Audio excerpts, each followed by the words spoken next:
మనలోని ఉద్వేగాలను అదుపులో ఉంచలేకపోతే మనమే కాదు, మన చుట్టూ ఉన్న వారి జీవితాలు కూడా చెల్లాచెదరవుతాయి.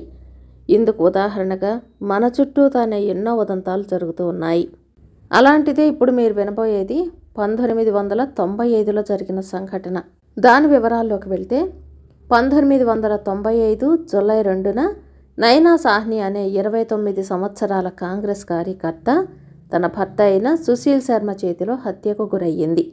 దేశవ్యాప్తంగా సంచలనం సృష్టించిన ఈ హత్య 1995లోనే అంత పాపులర్ కావటానికి ఒక కారణం హత్య చేసినట్లు నిరూపించబడిన సుశీల్ శర్మ కాంగ్రెస్ కార్యకర్త, యూత్ లీడర్, ఎమ్మెల్యే కావటం ఒకటైతే, హత్య జరిగిన పద్ధతి రెండవ కారణం.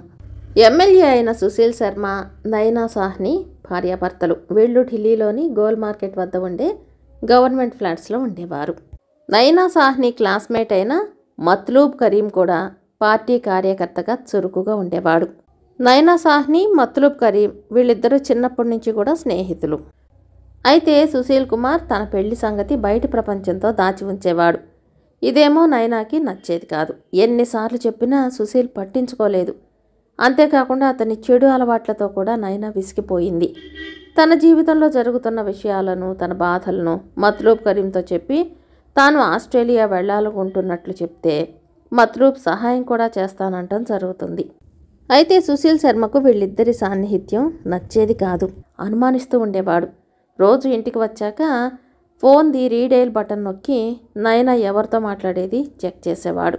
1995వ సంవత్సరం జూలై 2వ తారీఖున సుశీల్ శర్మ ఇంటికి వచ్చేసరికి నైనా మద్యం తాగుతూ ఫోన్లో మాట్లాడుతూ భర్తను చూడగానే ఫోన్ కట్ చేస్తుంది. సుశీల్ ఎవరితో మాట్లాడుతున్నామని అడిగితే రాంగ్ నంబర్ అని చెప్పి మాట దాటేస్తే వంటింట్లోకి వెళ్ళటం జరుగుతుంది. భార్య అటు వెళ్ళగానే ఈ సుశీల్ శర్మ రీడైల్ బటన్ నొక్కితే మత్లూబ్ కరీంతో మాట్లాడినట్లు అర్థమవుతుంది అతనికి. అప్పటికే ఈ విషయంగా భార్యాభర్తల మధ్య చాలాసార్లు గొడవ జరుగుతూ ఉంటుంది. సుశీల్ శర్మకి పట్టరాని కోపం వచ్చి తన వద్దనున్న రివాల్వర్ తీసుకుని నైనా సాహ్నిని కాల్చడంతో 2 బుల్లెట్లు తలపై, 1 బుల్లెట్ మెడ మీద తగులుతాయి. ఆమె అక్కడికక్కడే చనిపోతుంది. అయితే అప్పుడు సుశీల్ శర్మకి ఏం చేయాలో తోచలేదు. ఎందుకంటే అతను ప్లాన్ చేసి ఈ హత్య చేయలేదు. పట్టరాని కోపంలో జరిగిపోయింది. ఇక శవాన్ని ఎక్కడైనా పడేయాలి అని ఆలోచించి ఏం చేశానంటే భార్య శవాన్ని ఒక పాలిథీన్ కవర్లో చుట్టి మళ్ళీ దాన్ని ఒక బెడ్షీట్లో చుట్టి కారు దగ్గరికి మోసుకెళ్దామని అనుకుంటాడు. కానీ పైకి ఎత్తలేక కిందనే ఆ స్టెప్స్ మీద ఈడ్చుకుంటూ వచ్చి తన మారుతి కారులో శవాన్ని తీసుకుని ఢిల్లీ వీధుల్లోనే తిరుగుతూ ఉంటాడు. ఎందుకంటే శవాన్ని ఎక్కడ పడేయాలో అర్థం కాదు. తను ఎమ్మెల్యే అవడంతో ఎవరైనా గుర్తుపట్టేస్తారేమోననే భయంతో ఎక్కడా పడేయకుండా తన సొంత రెస్టారెంట్ అయిన బగియాకి తీసుకువెడతాడు. ఆ హోటల్లో కేశవ్ అనే వ్యక్తి మేనేజర్గా చేసేవాడు. ఈ కేశవ్ సుశీల్ శర్మకి నమ్మకస్తుడు కావడంతో చెప్పినట్లు చేశాడు. కస్టమర్లు వస్తున్నా రెస్టారెంట్ క్లోజ్ అయిందని చెప్పి పంపించారు. కాసేపటి తర్వాత హోటల్ స్టాఫ్ను కూడా పంపించేశారు. చివరికి ఆ రెస్టారెంట్లో సుశీల్ శర్మ, కేశవ్ మాత్రమే ఉన్నారు. కారులో శవం ఉందని, దాన్ని రోటీలు చేసే తందూరులో కాల్చి బూడిద చేయాలని కేశవ్తో తన ప్లాన్ చెప్తాడు సుశీల్ శర్మ. అలాగే చేయటం మొదలు పెడతారు వాళ్ళిద్దరూ. కానీ ఆ శవం సరిగ్గా కాలదు. సుశీల్ శర్మ కేశవ్తో 4 బటర్ బ్రిక్కులు తెమ్మని వాటిని శవం మీద వేయగా పెద్ద మంటలు చెలరేగుతాయి.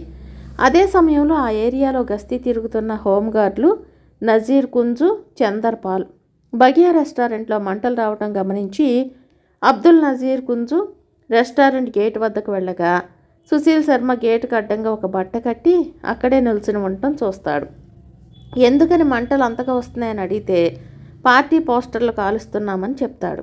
కానీ అతని ముఖంలో ఏదో ఆందోళన ఉండటం గమనించి వెళ్ళినట్టే వెళ్ళి రెస్టారెంట్ వెనక భాగం నుంచి గోడ దూకి లోపలికి వెళ్ళి చూడగా సుశీలు, కేశవులు ఏదో కాలుస్తున్నట్లు కనిపిస్తుంది.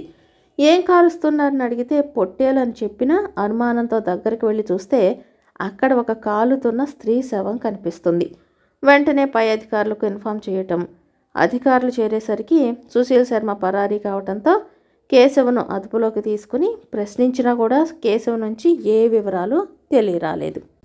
మరుసటి రోజు న్యూస్ పేపర్స్లో బగియా రెస్టారెంట్లో ఒక మహిళ శవాన్ని తందూరులో కాల్చారనే న్యూస్ రావడంతో అది చూసిన మత్లూబ్ కరీం అనుమానం వచ్చి పోలీసుల దగ్గరికి వెళ్తాడు. ఆ శవానికి ఉన్న ఉంగరం ద్వారా అది నైనా సాహ్ని శవంగా గుర్తుపడతాడు. ఇది ఖచ్చితంగా సుశీల్ శర్మ చేసి ఉంటాడని కూడా చెప్తాడు. అయితే మొదటిసారి పోస్ట్ మార్టం చేసినప్పుడు నైనా సాహ్నిని మంటల్లో కాల్చడం వల్ల చనిపోయిందనే రిపోర్ట్ వస్తుంది. ఢిల్లీ పోలీసులు రెండవసారి పోస్ట్ మార్టం చేయించగా బుల్లెట్ల వల్ల చనిపోయిందనే రిపోర్ట్ వస్తుంది. పరారైన సుశీల్ శర్మ బెంగళూరు వెళ్ళి ఎవరూ గుర్తుపట్టకుండా గుండు కొట్టించుకుని ముందస్తు బెయిల్కు అర్జీ పెట్టుకుంటాడు.